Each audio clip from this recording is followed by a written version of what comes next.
안녕하세요. LBA 센스 부동산입니다. 이번에 88 부동산 대책이 나와서 부동산에 관련된 내용을 살펴보도록 하겠습니다. 국민 주거 안정을 위한 주택 공급 확대 방안으로 2024년 8월 8일에 발표되었는데, 발표된 내용은 최근 동향과 추진 방향, 세부 추진 과제에서 도심 내 아파트 공급 획기적으로 확대한다, 빌라 등 비아파트 시장 정상화, 이런 내용들이 쭉 나왔는데, 일반 투자자들한테 발표될 수 있는 내용이 뭔지 한번 살펴보도록 하겠습니다. 기존의 주택시장 동향을 보면 가격은 강남 3구, 용산 등 서울 선호지역 아파트 위주로 상승세가 확대가 되고 있는데, 그 외 지역은 상승이 미비하거나 아니면 비아파트 내용에 대해서는 수도권 선호지역도 상승세를 보이고 있으나 지방은 하락세가 지속되니까 지역 간 차별화가 양상돼서 거래는 서울과 수도권 아파트 거래량은 금년 초부터 증가하는 추세인데, 비아파트 및 지방 아파트 거래량은 지속적으로 감소하다가 금년 소폭 반등을 했습니다. 사람의 심리를 보면 서울 집값이 상승할 것으로 전망하는 경제주체 비중도 증가한다.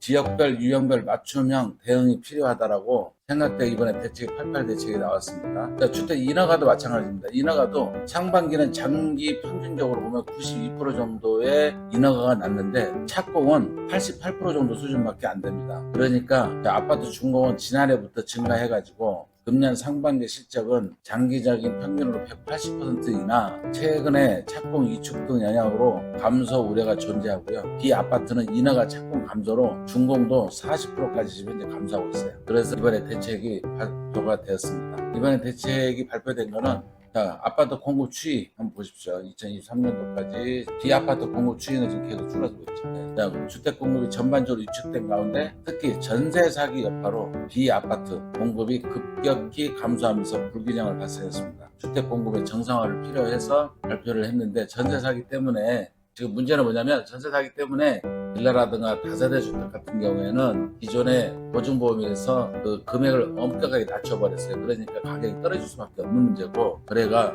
급격히 감소될 수밖에 없어요. 이 대책은 이번에 빠졌어요. 도심 내 아파트 공급을 획기적으로 확대한대요. 서울의 역세권 주변에는 가격이 많이 오르겠죠. 토지 가격이 많이 오르겠죠. 많이 짓게 되면은 패러다임 규제에서 지원으로 확실하게 전환하기 위해서 재건축, 재개발 촉진법을 제정하고 진행 중인 재건축, 재개발 37만호 추진을 가속화한대요. 도심 내 아파트 공급을 획기적으로 확대하기 위해서 계획을 통합 처리해서 좀 사업의 속도를 좀 빨리 처리할 수 있게끔 이번에 정비가 될 것 같고요. 정비 사업 같은 경우는 이 구간도 포함이 됐죠. 이렇게 포함이 되면은, 이렇게 보면은 지금 통상적으로 재개발, 재건축 같은 경우에는 통상적으로 약 한 10년 정도 소요가 되는 것 같아요. 이렇게 되게 되면은 약 한 3년 정도는 좀 단축을 시킬 수 있을 것 같기도 하고요. 조합 설립도 동의 여건을 많이 완화시켰어요. 동별로는 2분의 1에서 3분의 1까지도 하고 그러면 굉장히 추진 속도가 빠르겠죠. 조합 설립이 되면은 법인이니까 그때부터는 추진이 이제 본격적으로 진행이 되는데, 이 또한 조합 설립도 절차를 간소화시켜서 토지 등 소유자의 정보를 제공할 수 있는 근거도 신설하고, 의결도 전자방식으로 의결을 허용하기로 하고, 그 속도를 빨리 내겠다는 얘기죠. 사업 시행 인허가 의제를 대상으로 최대한 확대하고 조건 없이 신고 처리. 옛날에 사업 시행 기간 등을 조정되는 인가를 받아야만 됐었는데, 이걸 신고로 처리를 허용할 수 있게끔 관리 처분은 인가 신청 전에도 총회 의결로 타당성 검증 신청을 허용하고, 분양 공고 통지 기간도 단축을 시키겠다. 옛날에 120일에서 90일, 2주 착공도 대출 보증이라든가 2주 완료 전 철거 심의를 통해서 기간을 단축하고 인허가도 지원을 해준다는 얘기고요.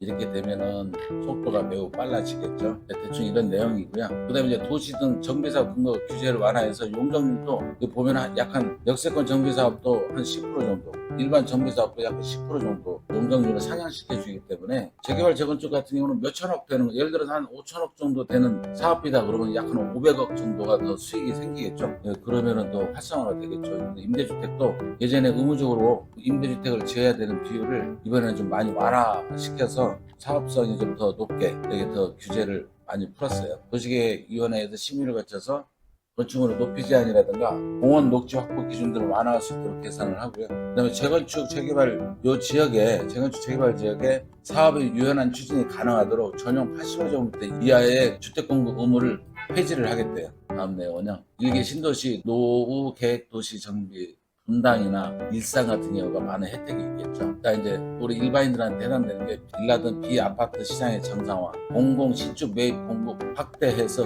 자 여기 보세요. 서울 지역의 경우에는 비아파트 공급 상황이 정상화될 때까지 공공주택을 전세로 무제한 공급하고 세제, 대출 등 지원으로 사업성 속도를 제고하고 매입 규모를 확대해서 수요가 많은 수도권을 중심으로 공공 신축 매입을 2025년도까지 11만 호 플러스 알파를 집중 공급을 하겠답니다. 서울은 비아파트 공급 상황이 정상화될 때까지 무제한으로 매입을 하겠대요.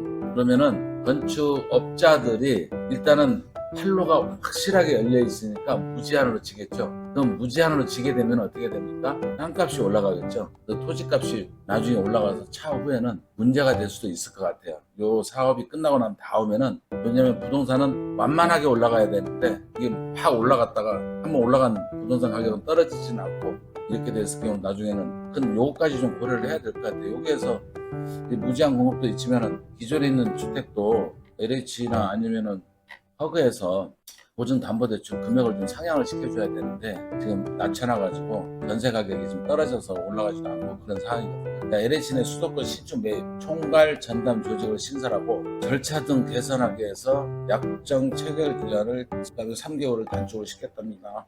공급기간 신축 매입 활성화 지원 3종 세트를 시행해서 LH도 무제한으로 사준다는 얘기죠. 허그 신축 매입 임대 PF 특약 보증 가입 시 총 사업비 90%까지 1금융권에서 저리로 대출받을 수 있도록 지원해줍니다. 빌라 토지값은 엄청나게 올라가겠죠. 향후에 서울의 2종 일반 주거지역 토지를 가지고 계시는 6m 도로가 쪽에 있는 사람들은 땅값 많이 올라갈 겁니다. 고려하시고요. 분양형 신축 매입을 신규로 도입을 하겠대요. 임대사업자 관련 내용도 되는데 보십시오. 최소 6년 임대 후 분양 전환 가능한 신축 매입 주택을 새롭게 도입해서 2026년부터 입주 가능한 도심 내 신축 아파트 등을 신속하게 공급한다. 무주택 중상층 실소유자 등을 대상으로 공급한답니다. 비아파트 시장 정상화. 위축된 비아파트 시장이 속히 정상화될 수 있도록 사업자, 임대인, 실수요자, 임차인 등에 대한 세제, 청약 등 맞춤형 지원 방안을 마련하겠다는데, 건설업자는 이건 보시고 치트세 중과 완화해준다니까 보시고, 우리 일반인들은 등록 임대사업자 세제 혜택 일몰 연장 및 대상 범위를 확대하겠대요.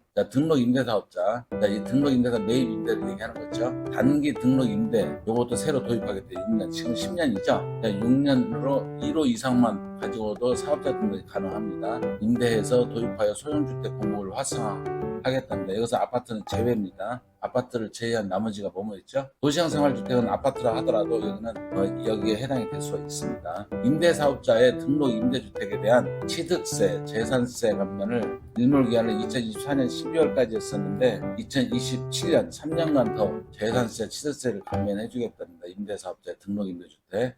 취득세, 공동주택, 취득세는 신축 최초 분양을 얘기하는 거고요. 분양권 산 사람은 해당이 안 됩니다. 여기는 오피스텔 최초 분양, 분양권 산 사람은 해당 안 됩니다. 60제곱미터 이하는 면제해주고요. 취득세를. 그러니까 이 분양권 산 사람을 안 해준다는 얘기는 한 번 잡은 물고기는 먹이를 주지 않는다는 얘기죠. 분양권 산 사람은 안 되고 최초 건설업자한테 사야만 이 취득세를 받을 수가 있습니다. 60에서 85제곱미터는 50% 감면해 주고요. 40제곱미터나 59제곱미터 같은 경우는 취득세는 100%.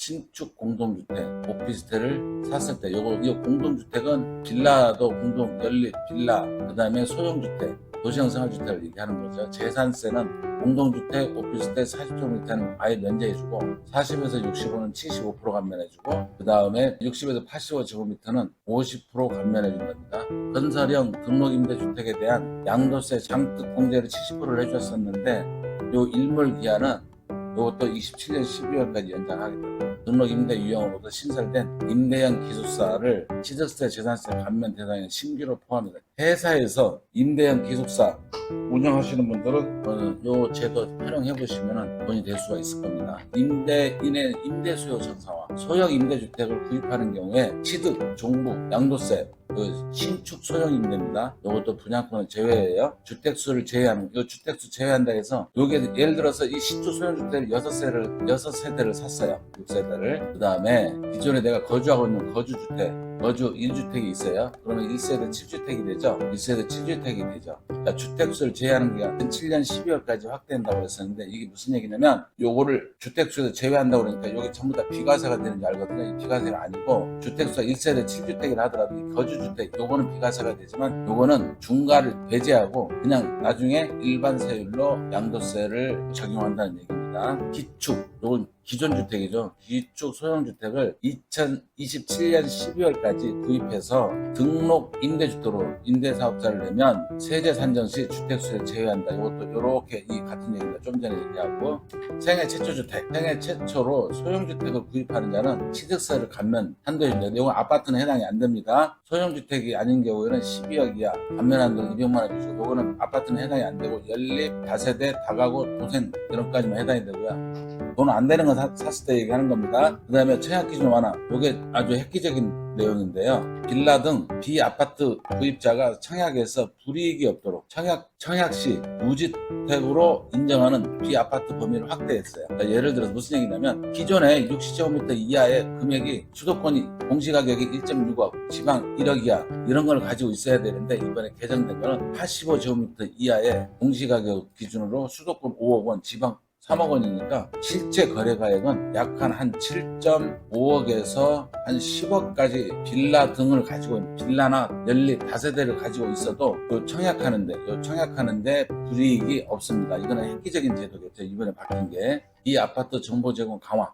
요거는 뭐냐면 빌라 전세 사기 때문에 이 내용이 들어갔는데, 빌라 전세 사기에서 임차인이 임대인 동의 없이 안심 전세 앱에서 임대인 주택 보유 건수 등을 확인할 수 있는 법적 근거를 마련하겠다. 그러니까 안심 임대인 혜택 제공, 일정 요건, 충족 임대인에 대해 임대인 확인서 부여 및 임대인 보유주택에 대한 혜택을 제공하겠다. 이 내용은 임대인들이 매우 반대하겠죠. 왜냐하면 주택 보유 건수를 확인이 가능하니까. 주택수를 많이 가지고 계신 분들은 임차인들이 계약을 안 하려고 하겠죠. 그러면 이제 뭐 이분들 사회적인 문제가 또 대두될 수도 있긴 있겠죠. 이미 계약이 완료된 상태잖아요. 문제 있는 집을 계약이 완료된 상태에서 계약금이 지불되고 계약서가 작성된 상태에서 이거 확인을 하잖아요. 근데 계약서 작성하기 전에 확인이 가능해야 되잖아요. 근데 그거는 지금 현재 법적 근거가 지금 없어요. 공인중개사, 저도 이 문제 때문에 애로사항이 많은데, 공인중개사한테 이 안심전세 앱에서 임대인이 주택보유 건수 등을 확인할 수 있도록 계약 전에 등기부 등본을 발급할 수 있도록 하는 것처럼 중개사한테 이 권한을 주게 되면 계약 전에 다 확인 가능하잖아요. 근데 이게 중개사한테 안 줘요, 이 권한을. 이거는 제도를 좀 더 보완을 해야 될 것 같습니다. 자, 임대인 요청 시 안심 임대인이 보유한 임차주택에 대하여 민간 부동산 플랫폼, 집방, 네이버 뭐 이런 거 플랫폼상 안심 임대인 마크를 표출을 해서 한다는 데는 실효성을 한번 두고 봅시다. 제일 중요한 건 이번에 지금 보면은 대략 그 뒤에도 이제 내용이 많이 바뀌었는데, 제일 중요한 거는 아까 임차인들 요 제도 요거 제도 한번 활용을 하시면 투자 가치가 있을 것으로 보입니다. 그래서 내용이 상당히 많이 바뀌었는데 우리 일반인들한테 해당되는 내용을 중점적으로 한번 체크해 보았습니다. 여기까지 오늘 설명해 드리고, 다음에 또 기회 되면 추가적으로 더 설명해 드리도록 하겠습니다. 부동산 거래는 안전하게 거래할 수 있어야 되고, 또 제대로 된 공인중개사 만나셔서 안전한 거래, 제대로 된 투자 될 수 있도록 여러분들이 노력하셔야 되고, 저도 또 적극 협력하도록 노력하겠습니다. 감사합니다.